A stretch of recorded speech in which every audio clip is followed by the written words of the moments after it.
So you just missed it, but there was this massive, like, rumbling, and, like, my office was, like, shaking. I think they're blowing up Earth for, like, new construction. It's crazy. Check it out. Yeah, it's somewhere over there, but, like, I had never felt my office shake so much.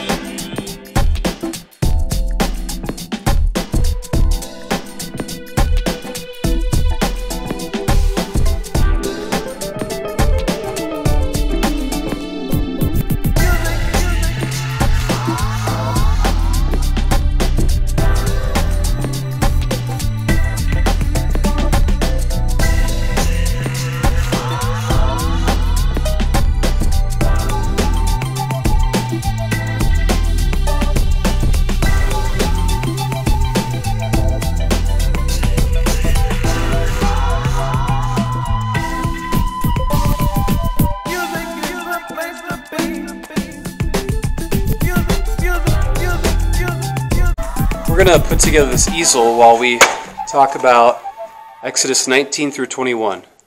In chapter 19, the people arrive to Mount Sinai, and this is where God is going to begin to give all of his instructions and laws and ordinances to the people of Israel. And chapter 19 is them consecrating themselves to be able then to receive all this stuff from God. Oh. Instructions. Not important. In chapter 19, we see a very important part of the book of Exodus, where God, even though he had chosen already Israel a long time ago as his special people, he then verbally communicates that to the people, that they are his special people, a holy nation of priests. And this is huge, significant in the book of Exodus. Then in chapter 20 is the introduction to the Ten Commandments. And it really, the Ten Commandments, while they are very specific in terms of what God wants his people to do and not do, it really is more of a type of a constitution for his people. And then he wraps up the chapter with giving them specific laws about how to build altars and to deal with altars. And then chapter 21, God opens up with giving them instructions about slaves and how the Hebrews are meant to deal with slaves in terms of keeping, purchasing, selling. Then chapter 21 wraps up with an introduction to laws of restitution, which is kind of another way of redeeming or restoring things unto people, especially when someone has something that they lost because of someone else's stupidity or just wrongness, that they would have to restore whatever that was unto the other person. You know, what's really impactful about these three chapters is in chapter 19 when God says that you are my people, that you are a holy nation, a royal priesthood. This really is the first verbal acknowledgement from God towards his people of confirming that it would be through them that the Messiah would come who would redeem and restore everything back unto God. And you know, God would know the people and what they would do and how they would often not keep their end of the bargain, and God would have to deal with them harshly in some ways. I feel like there should be more. Yet he still makes this covenant, this agreement with them. It's just amazing to see his grace towards them. I do want to talk briefly about chapter 21 and the laws about slavery, because this is a passage that a lot of people will take and basically say, see, God is for slavery, and if God is for slavery, how could he be good? How could he be right when slavery is clearly a bad thing? I know there are a lot of more detailed arguments into this chapter, but I'm just going to share just a few. First off, slavery back then was very different than what we consider slavery to be today. People, when they had slaves back then, especially when a Jew was a slave of another Jew, it wasn't this, like they were being oppressive towards them and mistreating them and not valuing them. They were, in a sense, like a part of the family. They were just serving in a different capacity than like a slave today would.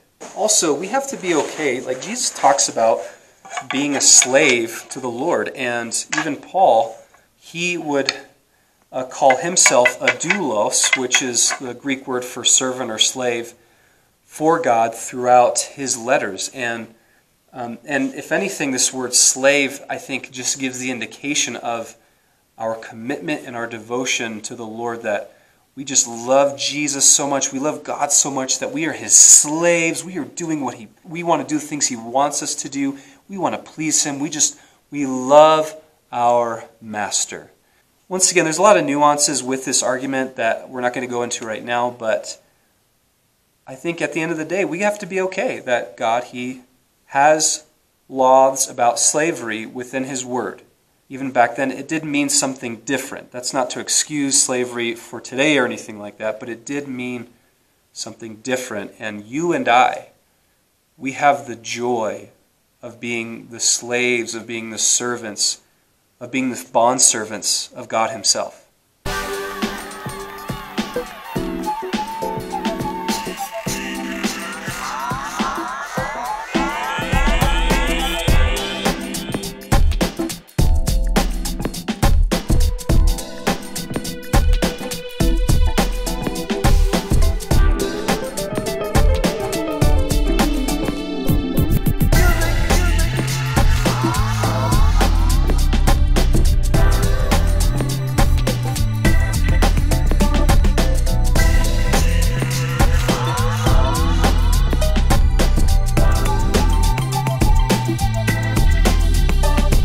There you have it.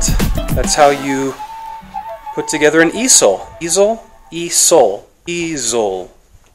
I would like to, in the vlog, whenever I'm talking about a Bible passage, spend more time like doing something while I'm talking about the Bible passage. It's kind of like in Deuteronomy chapter 6, the Shema, that the times in which God would command his people to speak truth to their children was along the way. And the idea is that we don't just disciple or equip or train or share with people in specific contexts like a sermon or a Bible study, but wherever we're at. So I encourage you to, this week, whether it's driving in the car with someone, building something with someone, whatever it may be, just to have a conversation about what it is